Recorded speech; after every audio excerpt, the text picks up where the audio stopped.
So you got to learn how to play your position or play a position. Because understand, it don't matter what position you play. If the team win, you get a championship ring. So might go over your head, but what's understood. Hey, what's up, y'all? Y'all know my slogan. I don't know it all,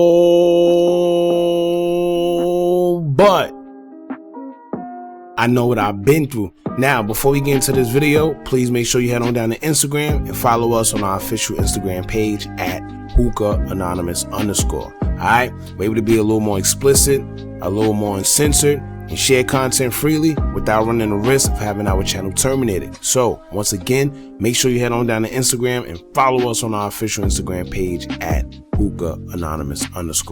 Alright, now let's get into what you guys came here to see. New evidence against TakeOff alleged killer DJ Pat has surfaced after prosecutors mentioned at arraignment their reason for believing that he is a top suspect in TakeOff's death. Now, during Clark's first court hearing for the death of Migos rapper TakeOff, we learned that they have new evidence against him that makes them believe that DJ Pat is their guy, despite everyone saying that DJ Pat would never do something like that to TakeOff. Now, according to authorities, they have video evidence, license plate information from the car he left in, and fingerprints from a wine bottle he was seen holding that ultimately led to his arrest.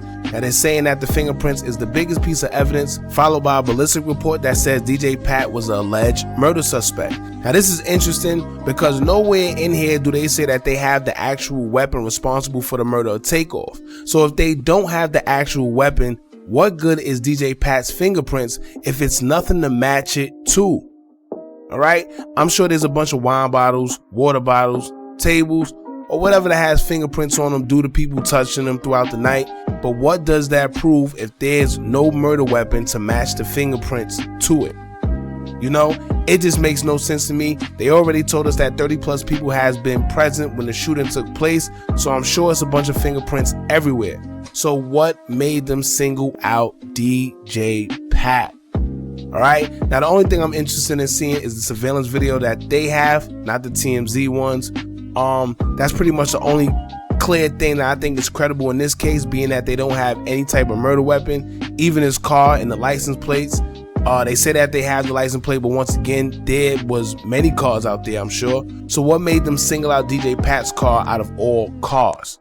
You know, what makes his car used in the commission of a crime and not nobody else's? You know, what is it, just because he was at the bowling alley? You know, I feel they keep giving us general and blanket statements instead of specifying anything, trying to like pacify us a few information to keep us, I guess, under wraps. But as far as the wine bottle, the only thing I could think of is maybe in the surveillance video, the alleged shooter, they seen the shooter have a wine bottle in his hand, and when they ran the fingerprints on the wine bottle, it came back that it was DJ Pat's.